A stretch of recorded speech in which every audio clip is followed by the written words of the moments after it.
শুভ সন্ধ্যা বন্ধুরা। আজকে অফিস থেকে বাড়ি ফেরার পথে একটা রোলের দোকানে না প্রচণ্ড ভিড় দেখলাম। এত রোল খেতে ইচ্ছা করেছে, তাই বাড়ি ফিরে সব কাজ করছি, কিন্তু মাথা থেকে ওই রোলের নেশাটা যাচ্ছিল না।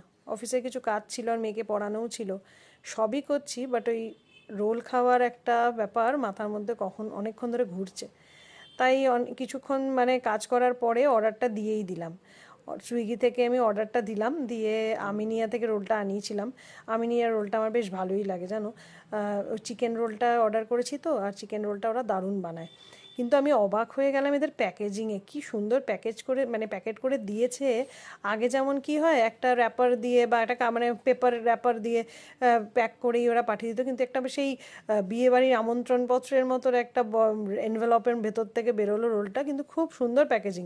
তো যাই হোক, এটা মানে রোলটা যখন এলো, এটা আমি আর মেয়ে বেশ ভালো করে এনজয় করে খাচ্ছিলাম। আর রোল খেতে খেতে আমার না একটা কথা খুব মনে পড়ে, সেটা হচ্ছে পুজোর সময় রোল খাওয়া।